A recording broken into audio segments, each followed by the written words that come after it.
بسم اللہ الرحمن الرحیم۔ السلام علیکم ناظرین، عرفان ہاشمی آپ کو پروگرام دو ٹوک میں خوش آمدید کہتا ہوں، اور ہمیں شہر اقتدار اسلام آباد سے جوائن کر رہے ہیں ابراہیم رائے صاحب۔ رائے صاحب السلام علیکم۔ وعلیکم السلام۔ رائے صاحب، لوگوں کو کوئی بڑا ملنے آ جائے تو لوگ سمجھتے ہیں کہ اب حکومت ان کی اور وہ فیوچر کے پرائم منسٹر بننے کے انہوں نے خواب بھی دیکھنا شروع کر دی ہیں۔ امریکی ناظم الامور کی لاہور آمد ہوئی ہے اور مریم نواز سے ملاقات کی، اور اب اس کے چرچے کافی زیادہ لاہور کے اندر ہو رہے ہیں۔ تو میرا خیال ہے کہ آج ہم پروگرام اسی سے شروع کریں گے، لیکن دو اور بھی بڑی اہم خبریں ہیں، ایک لندن سے ہے اور ایک آپ کے پاس ہے پی آئی کے حوالے سے۔ مریم نواز کیوں خوشیاں منا رہی ہیں رائے صاحب؟ پاکستان مسلم لیگ نون کیوں خوشیاں منا رہی ہے؟ آپ نے اگر پچھلے 2.5 سال کی پاکستان مسلم لیگ نون کی سیاست دیکھی ہو تو انہوں نے پہلے اپنے آپ کو جیل سے باہر نکالا،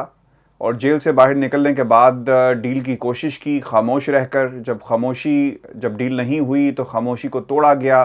اداروں پر ڈائریکٹ اٹیک کر دیا گیا، اور پھر جب اٹیک کر کے بھی بات نہیں بنی، ان کا خیال تھا کہ شاید ادارے پریشر میں آ کر پاکستان کے اندر وہ کام کریں گے جس کے لیے ہمیشہ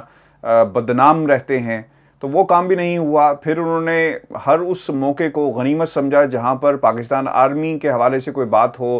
اور اب تو معاملات رائے صاحب اس حد تک آگے بڑھ گئے کہ ان کی پٹیشنز کے اندر sitting I S A chief کا نام تک آ گیا۔ یعنی کنفیوژن کی اتنی حد ہے، جب ملک کے اندر سے کوئی سہارا نہیں ملا تو اب کہا یہ جا رہا ہے کہ انہوں نے امریکہ کی طرف دیکھنا شروع کر دیا ہے، کیونکہ پاکستان کے تعلقات جس طرح خبریں پورٹریٹ کی جاتی ہیں انٹرنیشنل میڈیا کی طرف سے کہ ہمیں شاید کسی فون کا انتظار ہے، تو اب اسی دوڑ کے اندر مریم نواز بھی ہیں، اور ان کے اس کیمپ کی طرف سے یہ آوازیں آ رہی ہیں کہ امریکہ آئے گا اور ہم کو بھی بچائے گا، اور اس حکومت میں لانے کے لیے امریکنز نے اپنا کردار ادا شاید کسی لیول پر شروع کر دیا ہے۔ ہاشمی صاحب، آپ نے جو الفاظ استعمال کیے کہ بڑی خوشیاں منائی جا رہی ہیں، تو جب کوئی شخص بہت عرصہ بے روزگار ہو اور اس کے بعد اس کو کسی جاب کے لیے کوئی بلا لے کہ آپ کم سے کم اپنا سی وی جمع کرا دیں، تو اس وقت وہ بے روزگار شخص جو ہے وہ کسی نہ کسی حد تک خوش ضرور ہوتا ہے کہ ہمیں کم سے کم سی وی جمع کرانے کے لیے کسی نے ضرور بلایا ہے۔ تو جس طرح اس سے پہلے بلاول بھٹو امریکہ گئے ہیں 2 مرتبہ اپنا سی وی لے کر اور وہاں مارے پھرتے رہے، تو اصل میں مریم نواز کی جو ملاقات تھی امریکہ کی ناظم الامور کے ساتھ، یہ ایک طرح سے مریم نواز نے اپنا سی وی پیش کیا ان کے سامنے، اور ان سے کہا کہ حضور، جو آپ کے مفادات وزیر اعظم عمران خان سرو نہیں کر رہے، اور ایسے مفادات جو کہ پاکستان کے مفادات سے ٹکراؤ رکھتے ہیں، لیکن پرائم منسٹر عمران خان پاکستان کے مفادات کو ترجیح دے رہے ہیں، امریکہ کے مفادات کو ترجیح نہیں دے رہے، تو آپ کے وہ مفادات ہم پورے کریں گے اگر آپ کوئی نظر کرم ہمارے اوپر کریں۔ اور یہ جو ملاقات تھی ہاشمی صاحب، اس کے 2 پوائنٹس بڑے اہم تھے۔ ایک تو جو پوری مسلم لیگ نون ہے، پوری کی پوری مسلم لیگ نون جو پاکستان کے اندر ہے، اس پوری مسلم لیگ نون کو اس ملاقات کے لیے بلایا گیا تھا، ایک امریکی ناظم الامور کے ساتھ ملاقات کے لیے۔ سابق وزیر اعظم شاہد خاقان عباسی بھی وہاں موجود تھے، احسن اقبال بھی موجود تھے، پرویز رشید بھی موجود تھے، لیکن ایک کریکٹر کو بڑے خاص طریقے سے، بڑی خاص وجہ سے بلایا گیا، اور وہ کریکٹر تھے طارق فاطمی، جو امریکہ میں پاکستان کے پہلے سفیر بھی رہے ہیں اور ڈان لیکس کے بڑے مشہور زمانہ کریکٹر تھے۔ یعنی وہ سٹوری جو لگوائی گئی تھی پرویز رشید کی جانب سے اور طارق فاطمی کی جانب سے اخبار میں، جس میں پاک فوج کو ایک طرح سے آپ یہ کہہ سکتے ہیں کہ دھمکانے کی بھی کوشش کی گئی تھی، اور دنیا بھر کے سامنے رسوا کرنے کی کوشش کی گئی تھی کہ ہم جو سویلین سائیڈ ہیں، یعنی ہم میاں نواز شریف کی جو حکومت ہے، ہم اپنی ملٹری کو کہہ رہے ہیں کہ آپ انتہا پسندوں اور دہشت گردوں کے خلاف کارروائی کریں۔ ہماری ملٹری اصل میں انتہا پسندوں اور دہشت گردوں کے خلاف کارروائی نہیں کرتی، اور ہم نے اپنی ملٹری کو، اپنی آرمی کو وارن کیا ہے کہ اگر آپ نے یہ دہشت گردوں کے خلاف کارروائی نہ کی تو پھر ہم دنیا بھر میں تنہا ہو جائیں گے۔ اب وہ پرائم منسٹر آفس میں ایک ہائی پروفائل میٹنگ تھی، اور ایک بہت بڑا آپ اس کو کہہ سکتے ہیں کہ نیشنل سیکیورٹی بریچ تھا، کہ جس میں آپ کی عسکری قیادت اور آرمی چیف شریک ہوں، اور وہاں کی خبر اس طرح سے اخبار میں شائع کروا دی جائے جان بوجھ کر فوج کو ٹارگٹ کرنے کے لیے۔ تو طارق فاطمی کو بلانے کا مقصد صرف یہ تھا کہ چونکہ وہ امریکہ میں پاکستان کے سفیر رہے ہیں اور ان کے امریکی انتظامیہ سے بڑے گہرے روابط بھی رہے ہیں، تو ان روابط کو استعمال کرنا مقصد تھا۔ دوسرا، طارق فاطمی سے بریفنگ دلوانی تھی کہ وہ جو ڈان لیکس والا معاملہ تھا اس پر ہم نے، یعنی میاں نواز شریف کی جب اس وقت حکومت تھی اور مسلم لیگ نون، انہوں نے دیکھیں کس طرح سے اپنی ملٹری کے خلاف کتنا ایک جارحانہ اقدام اٹھایا تھا، جو کہ وزیراعظم عمران خان نہیں اٹھاتے اور اپنی ملٹری کے ساتھ کھڑے ہوتے ہیں۔ دوسرا، جو پرویز رشید تھے ڈان لیکس کے مرکزی کردار، اس وقت پرویز رشید نہ تو رکن قومی اسمبلی ہے، نہ رکن سینٹ ہے، نہ ہی وہ کوئی کونسلر تک نہیں ہے، لیکن ان کو بھی اس میٹنگ میں اسپیشلی بلایا گیا تاکہ وہ بھی ڈان لیکس کے حوالے سے بریف کر سکیں اور امریکہ کی کوئی ایک ذہن سازی کروائی جا سکے اور امریکی ایمبیسی جو ہے یہاں سے کوئی کیبل وغیرہ واشنگٹن بھیجے اور بتائے کہ مسلم لیگ نون کے کس قسم کے خیالات ہیں۔ پھر اس کے بعد آپ دیکھیں کہ افغانستان کے حوالے سے مریم نواز نے کتنی خوفناک قسم کی باتیں کیں، اور ان تمام باتوں کو اگر آپ غور سے جائزہ لیں تو یہ پاکستان کی حکومت کے خلاف نہیں تھی، یعنی عمران خان کی حکومت کے خلاف نہیں تھیں، یہ صرف پاکستان کی فوج کے خلاف نہیں تھیں، بلکہ یہ ریاست پاکستان کے خلاف تھیں۔ اور ان ملاقات کے دوران جو مریم نواز نے کہا وہ یہ الفاظ استعمال کیے کہ ہماری جو پالیسی تھی مسلم لیگ نون کی، ہماری پالیسی یہ تھی کہ ہم افغانستان کے اندر عدم مداخلت پر کاربند رہیں، یہ خارجہ پالیسی ہماری تھی۔ اور تاثر انہوں نے یہ دیا کہ اس وقت پاکستان کی جو سول حکومت ہے اور پاکستان کی ملٹری حکومت، ملٹری قیادت، یہ دونوں اس وقت افغانستان کے اندرونی معاملات میں مداخلت کر رہے ہیں، اور ہم اگر اقتدار میں ہوتے تو ہم امریکہ کی خواہشات کے مطابق افغانستان کے اندر کوئی مداخلت نہ کرتے۔ اب یہاں پر ہاشمی صاحب اہم بات یہ ہے کہ افغانستان کے اندر اس سے پہلے اتنی ہاسٹائل گورنمنٹ بیٹھی ہوئی تھی اشرف غنی کی، اور اس سے پہلے حامد کارزائی کی، اور وہ اتنے ہاسٹائل تھے پاکستان کے لیے کہ ہر انٹرنیشنل فورم پر وہ بھارتی حکومت کے ساتھ کھڑے ہو جاتے تھے، جو الزامات بھارتی حکومت لگاتی تھی اس کو انڈورس کرتے تھے۔ بھارت جس طرح سے پاکستان پر الزامات لگاتا تھا بے بنیاد کہ ہم دہشت گردی ایکسپورٹ کرتے ہیں، وہی الزامات افغان حکومت دہراتی تھی۔ یعنی ان کی جو پالیسی تھی وہ کوئی میاں نواز شریف مخالف، عمران خان مخالف، یوسف رضا گیلانی مخالف، بلاول بھٹو مخالف، جنرل باجوہ مخالف نہیں تھی، پاکستان مخالف تھی اشرف غنی کی جو پالیسی تھی اور جو حامد کارزائی کی پالیسی تھی۔ لیکن مریم نواز نے اس طرح کا یہاں پہ تاثر دینے کی کوشش کی کہ اگر ہم ہوتے تو افغانستان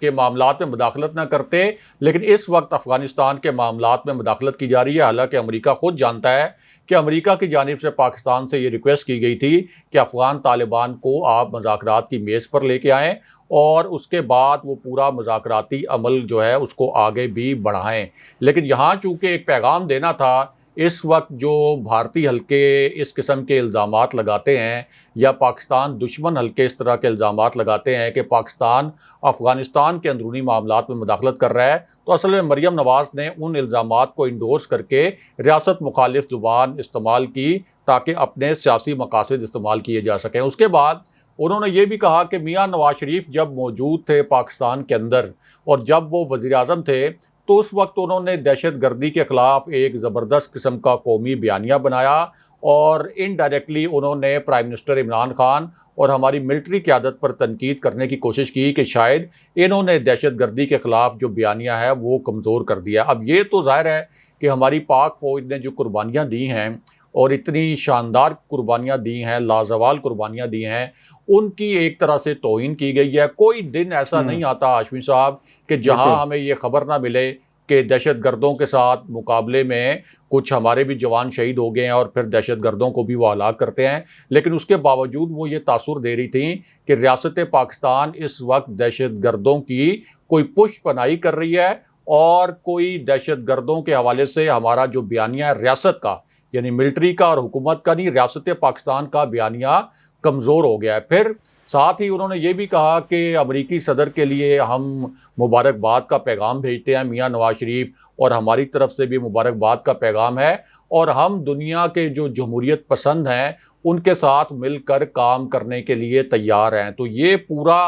جو ایپیسوڈ تھا یہ اصل میں سی وی پیش کرنے کا ایپیسوڈ تھا. ساتھ ہی اگر اچھا ہوتا مریم نواز یہ بھی بتا دیتی امریکی ناظم الامور کو کہ کس طرح سے میاں نواز شریف پر اور پوری شریف فیملی پر اربوں روپے کی کرپشن کے الزامات ہیں جو عدالتوں میں ثابت ہوئے ہیں. کس طرح سے انہوں نے پاکستان کی عوام کو پسماندہ رکھا جمہوریت کے نام پر, یہاں سے لوٹ مار کی, برطانیہ کے اندر اپنی دولت پارک کی, وہاں شاہی محلات بنائے, اور کس طریقے سے پھر شہباز شریف کی فیملی نے, جن کو عدالتوں نے مفرور قرار دیا ہوا ہے, عدالتوں کے نہ وہ سوالات کے جوابات دیتے ہیں, نہ احتساب کے جو ادارے ہیں ان کے سوالات کے جوابات دیتے ہیں. ساتھ ہی بہت اہم بات یہ بھی ہاشمی صاحب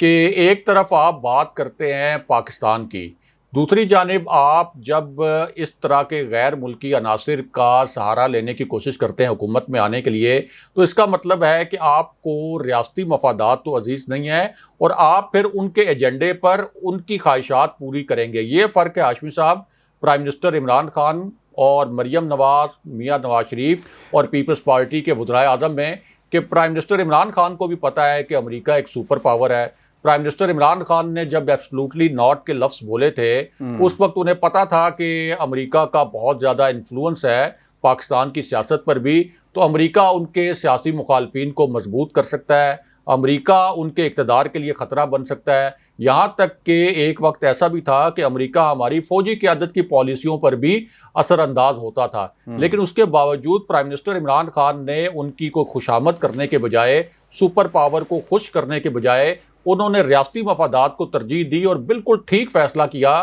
کہ اگر ہم وہ اڈے دے دیتے امریکہ کو تو افغان طالبان نے تو پاکستان کے اوپر ایک جنگ مسلط کر دینی تھی. پہلی تحریک طالبان پاکستان نے پاکستان کو کتنا نقصان پہنچایا, وہ جو چھاپا مار اور گوریلا قسم کی کارروائیاں کرتے ہیں کہ کبھی ایک جگہ دھماکہ کر دیا, کبھی کسی چیک پوسٹ پہ حملہ کر دیا, تو پاکستان کے اندر تو دہشت گردی کی بڑی خوفناک لہر آ سکتی تھی. لیکن پرائم منسٹر عمران خان نے جو ملک کا وقار ہے, ملک کا احترام ہے, جو ایک ریاست, ایک آزاد ریاست کے طور پر جو اس کے اپنے مفادات ہوتے ہیں, ان مفادات کا تحفظ کیا. لیکن بلاول بھٹو, مریم نواز ہوں, مولانا فضل الرحمان ہوں, مولانا فضل الرحمان کا ایک کیبل پہلے وکی لیکس کے حوالے سے لیک بھی ہو چکا ہے کہ جس میں وہ کس طرح سے امریکہ کو کہہ رہے تھے کہ میں آپ کے مفادات کو سرو کر سکتا ہوں. تو یہ اصل میں ایک کمپیریزن بھی ہے حکمرانوں کا کہ پرائم منسٹر عمران خان کس طرح سے انٹرنیشنل اسٹیبلشمنٹ کی آنکھوں میں آنکھیں ڈال کر پاکستان کے مفادات کی نگرانی کرتے ہیں, اور یہ کس طرح سے ریاستی مفادات کو کچل کر بھی کسی بھی قیمت پر غیر ملکی عناصر کی مدد سے اقتدار میں آنا چاہتے ہیں. اور ہاشمی صاحب یہ بات کون نہیں جانتا کہ اگر آپ امریکہ کی مدد سے اقتدار میں آئیں گے یا کسی غیر ملکی قوت کی مدد سے اقتدار میں آئیں گے تو ظاہر ہے کہ آپ ان کے ایجنڈے پہ چلیں گے, ان کا ایجنڈا پورا کریں گے. یوسف رضا گیلانی کی مثال ہمارے سامنے ہے کہ پیپلز پارٹی کی جب حکومت تھی تو کس طرح سے حسین حقانی امریکہ میں جب ایمبیسڈر تھے پیپلز پارٹی کے دور میں, تو CIA کے ایجنٹس کو کس طرح ویزے جاری کیے گئے, اور بار بار یہاں پاکستان کا جو فارن آفس ہے وہ یہ اعتراض لگا کے بھیجتا رہا کہ یہ سفارتی اہلکار نہیں ہیں, ان کا جو ویزوں کا کوٹا ہے وہ پورا ہو چکا ہے, حسین حقانی صاحب بس کریں. لیکن حسین حقانی صاحب اس وقت یہ جانتے بوجھتے ہوئے بھی کہ یہ سفارتی اہلکار نہیں ہے, CIA کے ایجنٹس ہیں,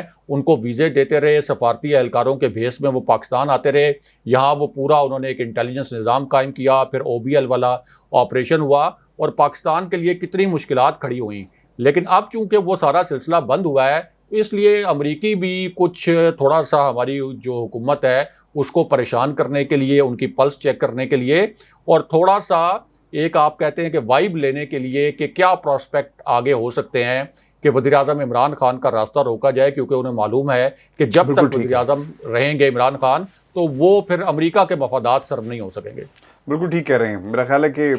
آخری کمنٹ یہ ہونا چاہیے, آپ کو یاد ہوگا رائے صاحب کہ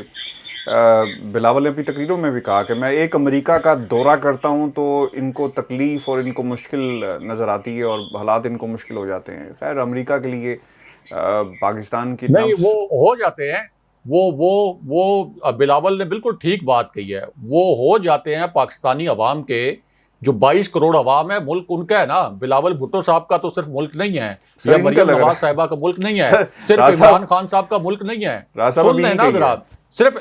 سن لیں, عمران خان صاحب کا صرف ملک نہیں ہے یہ بلاول بھٹو صاحب, مولانا فضل الرحمان, مریم نواز, میاں نواز شریف یا شہباز شریف کا نہیں ہے. یہ 22 کروڑ پاکستانیوں کا ملک ہے، تو اگر آپ اس طرح کے مسٹیریس دورے کریں گے، اگر آپ پاکستان کی سلامتی، پاکستان کا مفاد غیر ملکی عناصر کے سامنے گروی رکھیں گے اور ان کو یہ کہیں گے کہ ہم آپ کے تمام مفادات پورے کریں گے، پاکستان کے مفادات کو پیچھے دھکیل دیں گے، آپ ہمیں اپنا وائس رائے بنا دیں، آپ ہمیں اپنا وہاں پر ایک یہ کہہ لیں کہ خلیفہ مقرر کر دیں، تمام آپ کے کام ہم کریں گے، تو 22 کروڑ جو پاکستانی ہیں ان کو تو تکلیف ہوگی نا کہ ہمارے اوپر ایک باہر سے جو ہمارے غیر ملکی آقا ہیں انہوں نے اپنے کوئی نمائندے مقرر کر دیے ہیں، بالکل اسی طرح جیسے ایسٹ انڈیا کمپنی یہاں پہ آئی تھی اور پھر یہاں پر قبضہ ہو گیا تھا اور یہاں پر انہوں نے پورا ایک ہمارا جو خطہ ہے وہ کتنا عرصہ غلامی میں رہا۔ تو اگر آپ امریکہ کے سر پر آئیں گے اقتدار میں یا کسی اور ملک کے سر پر اقتدار میں آئیں گے تو اس کا مطلب تو یہ ہے کہ 22 کروڑ لوگ انڈائریکٹلی اس ملک کی غلامی میں چلے جائیں گے۔ تو یہ بلاول بھٹو صاحب کی بات ٹھیک ہے کہ یہ 22 کروڑ لوگوں کو اس بات کی تکلیف ہوتی ہے، کیونکہ ان کا یہ خیال ہے کہ یہاں پہ جو حکمران آنا چاہیے یہ ہمارے ووٹوں سے آنا چاہیے، یہ کوئی اس وجہ سے نہیں آنا چاہیے کہ ایسا حکمران آ جائے کہ جو امریکہ سے وعدے کرے کہ ہم آپ کے مفادات پورے کریں گے۔ اچھا راج صاحب، آپ جو میں کمنٹ اس وقت کر رہا تھا وہ یہ تھا کہ بلاول نے اپنی تقریروں میں متعدد دفعہ کہا کہ میں ایک دورہ کرتا ہوں تو ان کی ٹانگیں کانپنا شروع ہو جاتی ہیں، راتوں کی نیندیں ان کی غائب ہو جاتی ہیں۔ تو بلاول صاحب اور یہ سب لوگ جو ہیں، خیر یہ بلاول کا مسئلہ نہیں ہے سر، میں تو پہلے بھی کہتا ہوں، کل آپ نے خاتون اول کے بارے میں جو باتیں مریم نے کہی تو وہ جس کی طرف مریم دیکھ رہی تھی قائد، اور وہ کہتے ہیں نا کہ میرے والد سے بھی درجہ ان کا آگے نکل گیا، تو انہوں نے بھی بے نظیر کے بارے میں جو کچھ کہا ویسی ہی تربیت ہمیں نظر آئی مریم کے اس کی گفتگو میں بھی۔ بلاول کی والدہ بے نظیر بھٹو مرحوم بھی تھنک ٹینکس کے پاس امریکہ جاتی رہی، مدد کے لیے قائل کرتی رہی کہ مجھے اگر اقتدار میں لانا، اگر آپ لاتے ہیں، سپورٹ کرتے ہیں میری گورنمنٹ کو، تو میں آپ کے وہ تمام مقاصد جو آپ چاہتے ہیں انہیں پورا کریں گے۔ تو بلاول نے بھی سر وہی کام کیا ہے، کوئی فرق کام نہیں کیا۔ جی بالکل، بلاول نے بھی وہی کام کیا ہے، اور اس سے پہلے 2 مرتبہ جب وہ امریکہ گئے تھے تو وہ اپنی عرضی لے کر گئے تھے۔ خیر آپ یہ بتائیں کہ لندن سے کوئی اس طرح کی خبر ہے کہ نیشنل کرائم ایجنسی نے کوئی شریف فیملی کے حوالے سے کوئی قدم اٹھایا ہے اور اس کی بڑی بازگشت بھی ہے، تو وہ اس کے حوالے سے ہمارے ویورز کو اور مجھے ذرا ہماری رہنمائی کریں کہ وہ کیا خبر ہے۔ راج صاحب، نیشنل کرائم ایجنسی برطانیہ کے اندر جب بھی کبھی منی لانڈرنگ کا معاملہ ہوتا ہے، اگر انہیں پتہ لگ جائے کہ کوئی کسی اکاؤنٹ کے اندر پیسے جو ہیں وہ غیر قانونی طور پر آئے ہیں اور ان کی جو کوانٹٹی ہے بہت بڑی ہے، بہت بڑی رقم ٹرانسفر کی گئی ہے، اگر انہیں پتہ چل جائے کہ کسی ملک کا کرپشن کا پیسہ یہاں پر آیا ہے اور اس کا ڈائریکٹ لنک برطانیہ کے ساتھ ہے، یا پیسے کو یہاں پر پارک کیا گیا، تو نیشنل کرائم ایجنسی حرکت میں آ جاتی ہے۔ اور سب سے بڑی بات یہ ہے کہ شاید لوگوں کو یہ چیز نہیں پتا کہ نیشنل کرائم ایجنسی ہمیشہ بگ فش کے اوپر جو ہے نا، بڑی بڑی مچھلیاں ہیں ان کے اوپر ہاتھ ڈالتی ہے اور اپنا کام بڑی خاموشی سے کرتی ہے۔ لوگوں نے بہت زیادہ اس پہ شور بھی مچایا کہ جناب یہ کیسا کام کر رہی ہے، کس کس کے اکاؤنٹ چیک کر رہی ہے، پبلکلی نہیں بتایا جاتا۔ آپ نے پاکستان میں تو دیکھا ہوگا نا کہ انکوائری سے پہلے ہی لوگوں کو دھر لیا جاتا ہے اور بعد میں انکوائریز ہوتی رہتی ہیں، اور اتنی دیر میں لوگوں کا چکنا کر دیتے ہیں، اور پھر اس کے بعد ہوتا ہی ہے کہ ان اکاؤنٹ سے نام و نشان مٹا دیے جاتے ہیں، وعدہ معاف گواہ جو ہے غائب کر دیے جاتے ہیں۔ نیشنل کرائم ایجنسی کی طرف سے جو تحریر اب سامنے آئی ہے جس میں 2 شخصیات ہیں راجہ صاحب، اور یہ ہیڈ ہیں یونٹ کے اینڈریو ڈیوائن، جو ان کا آئی سی یو کا ہیڈ ہے، انٹرنیشنل یہ جو کرپشن یونٹ ہے اس کے ہیڈ ہیں، اور انہوں نے ان کی طرف سے اسٹیٹمنٹ جاری کی گئی۔ ایک خط لکھا گیا تھا اور کہا گیا تھا کہ برطانیہ میں نواز شریف صاحب پچھلے 2 سالوں سے موجود ہیں، اور ان کے اوپر پاکستان میں کرپشن کے کیسز اور بہت ساری چیزیں جو ہے موجود ہیں، اور ان کا الزام ہے جس کے ثبوت انہوں نے نہیں دیے، ان کو کس بنیاد کے اوپر آپ برطانیہ میں رکھ رہے ہیں۔ پھر دوسرا جو سوال ان سے کیا گیا اب نیشنل کرائم ایجنسی سے، وہ اسحاق ڈار صاحب کے حوالے سے کیا گیا۔ اب جو آگے سے جواب آیا اینڈریو ڈیوائن کا وہ بہت ہی زبردست ہے، اور اگر وہ لوگ جو کہتے تھے کہ نیشنل کرائم ایجنسی جواب نہیں دیتی تو یہ ان کے لیے ہے کہ نیشنل کرائم ایجنسی نے جواب بھی دیا اور بڑا زبردست جواب دیا۔ اینڈریو ڈیوائن یہ کہتے ہیں کہ ہم جانتے ہیں کہ نواز شریف صاحب کو ایکسٹرا آرڈنری طور پر پاکستان سے وہ برطانیہ آئے اور علاج کے لیے انہیں جیل سے نکالا گیا، اور پھر اب وہ برطانیہ میں مقیم ہیں اور یہاں پر ان کا علاج چل رہا ہے۔ اور وہ یہ بھی جانتے ہیں کہ جب وہ برطانیہ آئے تو اس سے پہلے عدالتیں ان کا نام پکارتی رہی 4 ہفتے کے لیے کہ جناب آپ عدالتوں کے سامنے پیش ہوں، لیکن وہ پیش نہیں ہوئے۔ یہ بھی نیشنل کرائم ایجنسی کے علم میں ہے، اور پھر نیشنل کرائم ایجنسی کے علم میں یہ بھی ہے کہ جب آپ پیش نہیں ہوئے تو انہیں اشتہاری قرار دے دیا گیا، یعنی نواز شریف صاحب بھاگے ہوئے ہیں ملک سے, اشتہاری ہیں, اور یہ بھی نیشنل کرائم ایجنسی, وہ ایجنسی جو منی لانڈرنگ کی اور اس قسم کے کرپشن کے جو الزامات ہوتے ہیں ان کی انکوائری کرتی ہے, اس کے علم میں ہے, اور ان کا ایک آفیسر جو ہیڈ ہے وہ اس چیز کو ایڈمٹ کر رہا ہے. اور پھر دوسری بات جو کہی گئی 2017 کا حوالہ دیا گیا اسحاق ڈار کا, کہ 2017 میں اسحاق ڈار صاحب بھی یہاں پر آ جاتے ہیں, اس وقت کے وہ فائنانس منسٹر تھے جن حالات میں برطانیہ آئے. پھر آبویسلی گورنمنٹ چلی گئی, الیکشن ہوتے ہیں, گورنمنٹ تبدیل ہو جاتی ہے, اور پھر اس کے بعد برطانیہ میں وہ رہ گئے, اور انہوں نے اپنی پوزیشن کو بہتر بنانے کے لیے, اسٹیٹس کو لیگل کرنے کے لیے پھر وہ ہوم آفس سے رابطہ کر لیتے ہیں. اور ان کو یہ بھی علم ہے کہ اسحاق ڈار بھی اشتہاری قرار دیے جا چکے ہیں. اب دونوں چیزیں بڑی امپورٹنٹ ہیں راج صاحب. اگر چونکہ جو سوال کیا گیا تھا ان سے کہ کیا کسی قسم کی انکوائری کی جا رہی ہے, جواب جو انہوں نے دیا وہ یہ کہتے ہیں کہ ہم اس چیز کو پبلکلی اگر ہم بتانا شروع کر دیں کہ جناب واقعی کچھ ہو رہا ہے تو پھر اس کا اثر زائل ہو جائے گا اور ہماری ویلیو جو ہے انویسٹیگیشن کی وہ صفر ہو جائے گی. اور انہوں نے ڈینائی بھی نہیں کیا. اس کا مطلب یہ ہے کہ جو انفارمیشن وہ اپنے لیٹر کے ذریعے انہوں نے شیئر کی پبلکلی کہ ہمیں پتہ ہے کہ یہ دو کردار برطانیہ میں موجود ہیں اور ان کا یہاں پر آنے کا مقصد کیا ہے اور پاکستان کے اندر ان کے حوالے سے کیا انکوائریز چل رہی ہیں, یہ بہت ہی امپورٹنٹ چیز ہے. پہلی دفعہ نیشنل کرائم ایجنسی نے کسی بھی ہائی پروفائل شخصیت کے حوالے سے اس طرح کی بات کہی ہے, اور اس کو اتنا ایزی نہیں لینا چاہیے کیونکہ مانیٹر کیا جا رہا ہے. چونکہ اگر انہوں نے کنفرم نہیں کیا تو انہوں نے ڈینائی بھی نہیں کیا. انہوں نے یہ کہا کہ جناب ہم اگر کام کرتے ہیں تو چپ چپ کر کے کرتے ہیں, اس کے اشتہار نہیں لگاتے, اور ہمیں علم ہے کہ ان دونوں شخصیات کے حوالے سے ہائی پروفائل قسم کی انویسٹیگیشن پاکستان میں چل رہی ہے, ملک سے بھاگے ہوئے ہیں, اور یہ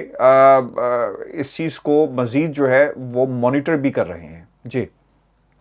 جی عاشق صاحب, بظاہر تو یہی لگتا ہے کہ برطانیہ کو اس کے پاس تمام معلومات موجود ہیں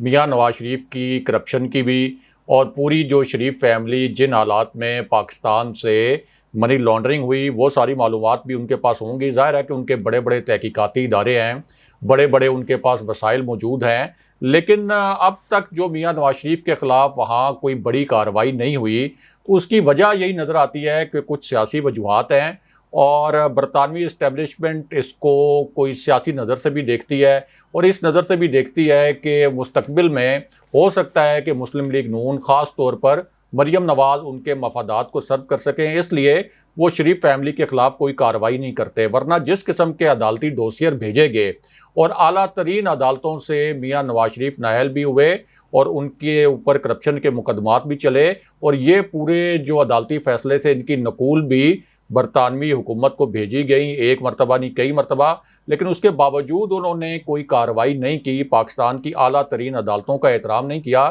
تو اس سے تو صاف ظاہر ہے کہ برطانوی حکومت جو ہے شریف فیملی سے اب بھی یہ توقع لگائے رکھی ہے, ان کو یہ توقع ہے کہ ہو سکتا ہے آج سے 10 سال بعد, 12 سال 15 سال بعد کبھی یہ دوبارہ اقتدار میں آئیں, تو پھر سے یہ ہم چونکہ ایک انٹرنیشنل پلیئر ہیں, ہمیں پاکستان جیسے ملکوں میں ان جیسے حکمرانوں کی ضرورت رہتی ہے کہ جو ہمارے مفادات کا تحفظ کریں, تو اس وقت کے لیے ان کو بچا کے رکھا جائے اور ان کے خلاف کوئی کارروائی نہ کی جائے. ورنہ یہ تو